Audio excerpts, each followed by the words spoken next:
SEO is going to change dramatically in the next 5 years. And it changed because simply of the fact that Google is getting smarter every day, right? So back in the day, Google used a lot of different signal to determine whether or not your website should rank, because deciding on what website rank means that Google understand the intent of your website so that it can match that intent to the right and corresponding keyword people search, correct? So as Google gets smarter, things that are technical signal before, like backlinks, like your the referral links, all the social signals and all that stuff, slowly get a lot more less and less important, simply because now when a bot go into your content, they can actually detect and understand the context and meaning of what you're trying to write.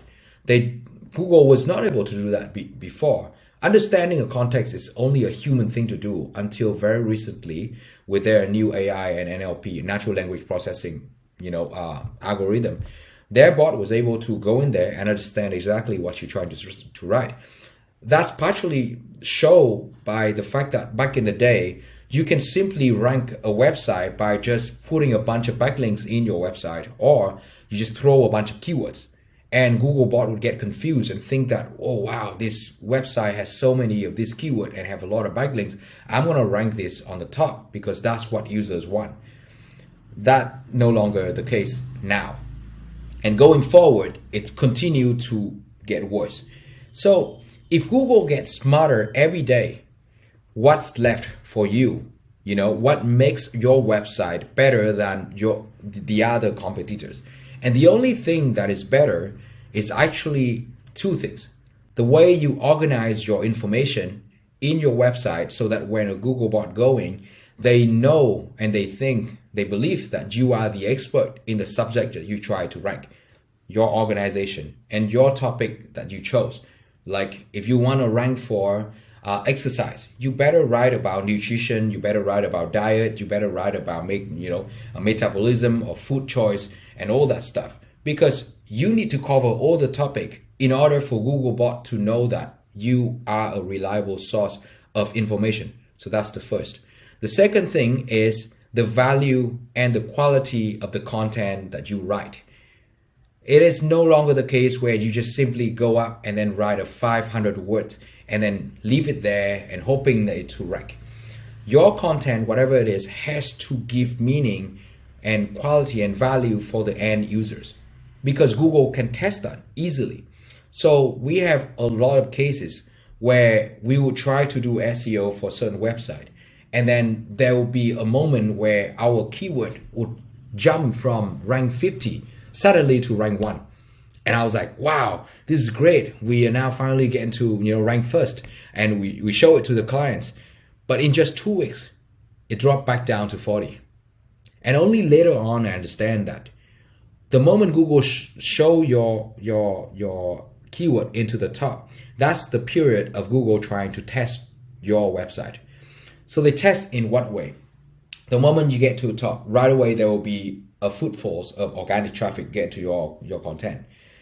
And Google will start measuring how long does that users or the traffic engage with your content. How long do they stay on there? Do they actually read the whole thing? Do they interact with it? Do they interact with any link, an internal link that you set in there? When they were reading through, do they see any other related article that they find interesting enough for them to click on? So Google, when they measure all that stuff, they create a filter. And the moment you don't pass that filter, meaning that user go in there and they don't find your content valuable, they get out in like 30 seconds, meaning they don't even read anything. After only a week or so, your content will fall. So you see a lot of users who use or try to do SEO, you think of SEO as such a short-term project, right? You think that, oh, it's just rank this keyword. That's it for SEO. And that could be, could not be further from the truth, right? It's SEO is all about long-lasting, sustainable result, because you want to be there for a long run, because it will eventually bring you organic traffic time over time, and that organic traffic will turn out into your converted users, people who pay for you.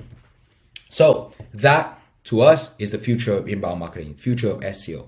And because it's all come back to content and the quality of it, we decide to create WriterZen. And WriterZen, unlike many other tools who sell you purely features, one single feature like keyword research or content writing or AI writing or topic, finding topics, we integrate the entire workflow into one, because that's what SEO is. SEO is a series of steps that you follow. It's not one thing you do good. Like, oh, I'm just gonna do this amazing keyword research and I'm gonna find all these keywords and then I'm gonna rank for them. It doesn't work that way. It starts with optimizing your own page, making sure that your website is clean, nice, organized, all the information is neatly put in orders, all the topic, and then it go into the topic that you choose. What is your main topic? What is your subtopic that support that main topic? What are all the keywords under each of these topics that you cover? And then the article that you write. Is it optimized? Is it better? Is it longer than your competitor? Does it include all the keyword needed? It's a series of a lot of different steps. And if you use different tools, you will see that you have to buy like 10 tools, right? And each tool will give you a tons of different data points. Or some tool will give you not only backlinks data, but a series of backlinks, and then referral links, and then all kind of insanely, which is full dashboard full of data. And we find that most of the time you maybe use up 10% of the tool that you bought. And we find that that's such a waste. And what we build is we include all of that into a single unified workflow from start to finish. We don't recommend you to go in just for one single feature. Unless you have other steps covered by other tools and you only need one features from ours, that's fine. But if you only use WriterZen, like you are new users, maybe you're an AppSumo, so you're an early adopter, you are a solo entrepreneur, you start out with blogging and you want to do SEO, follow our workflow. That's what we design our tool to be.